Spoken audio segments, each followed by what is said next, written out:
Joe Budden says podcasting is dead, and a lot of casters are already finished or want to die off.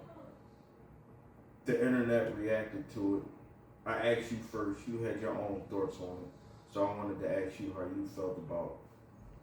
I think not as comment, but more so the state of podcasting. I think that, you know, a lot of celebrities jumped into the podcast game because a lot of these bigger companies was just throwing bread at them. And just because you got a name, a big celebrity name, don't mean that you can podcast. I listen to a lot of podcasts, and a lot of these podcasts be, I mean, you know, it'd be, you know, because like, think about it like this. They depend on guests. They do the whole nine. It ain't the same thing. I think that companies ain't going to be spending the same. Companies ain't going to be dropping the bag on these bigger names and shit. I don't think that got nothing to do with us. With nobody that's in our realm, the up and comers, that's, you know what I mean, the unknowns. You know what I mean? Go or we just, I mean, it don't. My thing is this: that shit don't affect what we got going over here in the direction that we trying to take it. Yeah. I ain't worried about streams. I ain't worried about nothing, dog. Once we get what we trying to get off the ground. You know what I mean? I like to agree with you. I think his comment was based on, like you said, the celebrities doing the podcast and all that shit, and they're not working. Mm-hmm.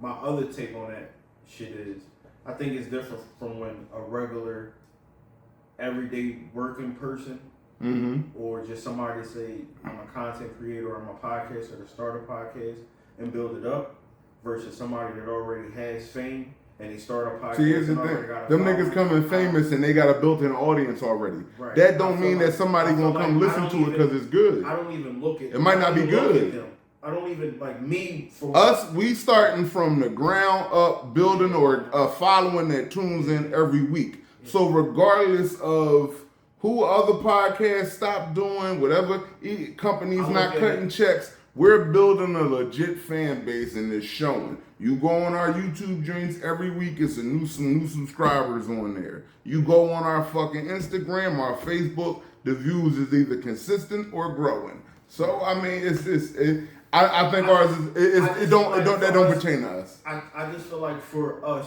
when I say us, like the regular podcast people, you get 21 views a week on YouTube, and you could pack 21 people in a room at $20-$30 a pop.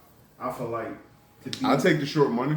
You see what I'm saying? Like, I'll take the short money. I don't need 1,000. Here's the thing. We know between the three of us, we could put 50 people in the room and put on a small show. Easy. Man, we start doing it, and you know, coming soon. I don't even look coming at soon. So to Joe comment, I think he's talking about the stars doing that shit. Yeah, because a lot of people jumped into the pod. Man, think about all the celebrity podcasts that came and going. T.I. Right. You know what I mean? Fucking let me stop talking about people because another. What I'm saying is podcasting ain't for everybody.